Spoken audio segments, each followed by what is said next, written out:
Hello दोस्तों, नमस्कार। कैसे हो आप दोस्तों? मैं हूं मुकेश और आप देख रहे हो अब तक राजस्थान। दोस्तों, आज हम बात करने वाले हैं कि रेजिमेंट क्या होता है और क्या भारतीय सेना में भी जातिवाद होता है और कब इसकी भर्तियां निकलती है। ऐसी कुछ इंटरेस्टिंग जानकारी, काफ़ी नॉलेजेबल इन्फॉर्मेशन आपके साथ शेयर करने वाले हैं।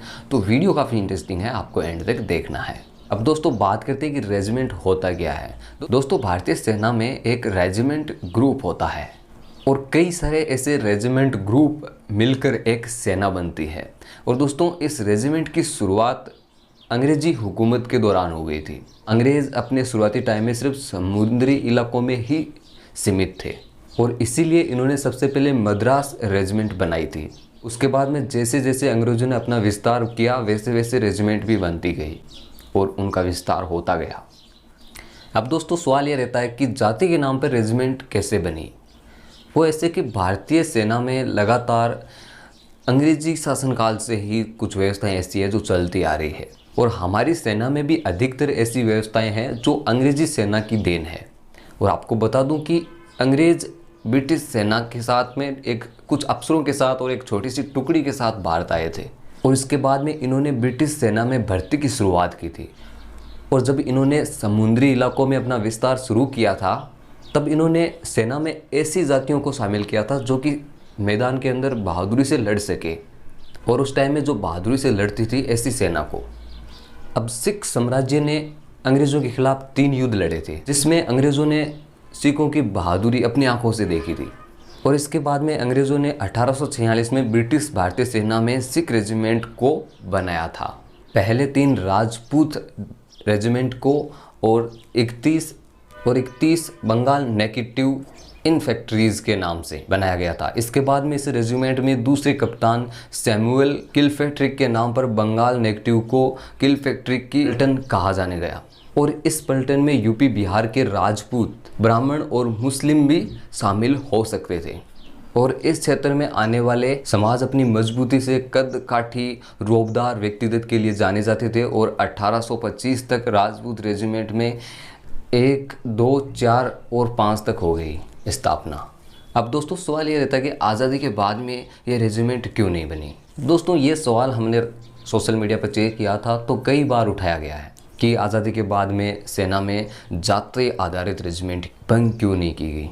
और अगर सरकार जाति आधारित रेजिमेंट के खिलाफ नहीं है तो आज़ादी के बाद कोई भी जातीय रेजिमेंट क्यों नहीं बनाई गई। दरअसल भारत देश 15 अगस्त 1947 को आज़ाद हुआ था और जिसके बाद में दोस्तों भारत को एक के बाद एक बड़े युद्ध लड़ने पड़े थे और जिसके बाद में सेना में इस तरह के बदलाव करना ठीक नहीं था।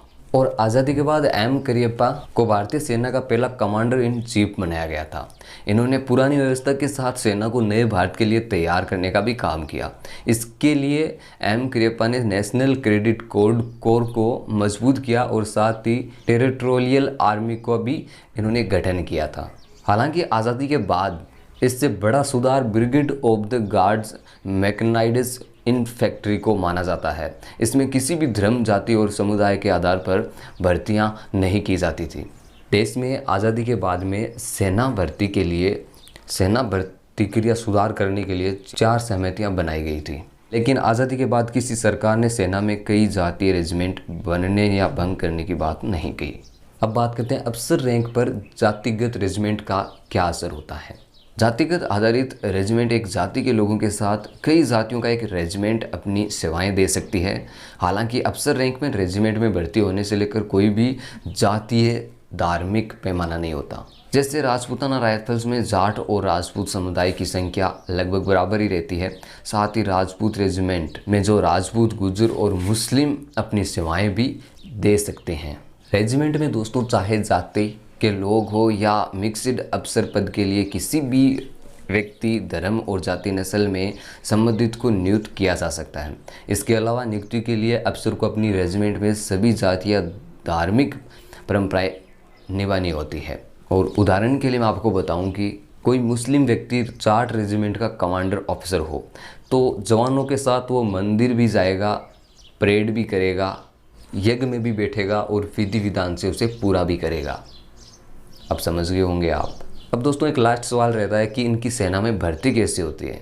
दोस्तों सेना में इसकी भर्ती के लिए हमने एक सोशल मीडिया पे एक इंटरव्यू देखा था पीके सेलगल के। उन्होंने बताया था कि इन फैक्ट्रीज में भर्ती होने के लिए किसी भी समुदाय और जाति के लोग आवेदन कर सकते हैं। साथ ही अगर क्षेत्र की बात करें तो सेना कहीं से भी जाकर सेना के लोगों की भर्ती कर सकती है।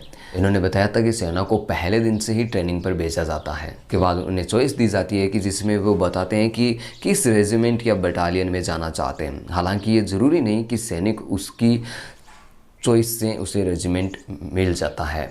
तो दोस्तों ये एक ट्रेंडिंग टॉपिक था और काफ़ी सारे ऐसे सवाल थे, तो मैंने सोचा इस पर एक कंप्लीट वीडियो बनाया जाए। वीडियो में कुछ पसंद आया तो वीडियो को लाइक कीजिए। चैनल को इसी तरह की और वीडियोस देखने के लिए हमारे चैनल को आप सब्सक्राइब ज़रूर से करें। वीडियो को लाइक करें अगर कुछ पसंद आया हो तो। Thank you for watching.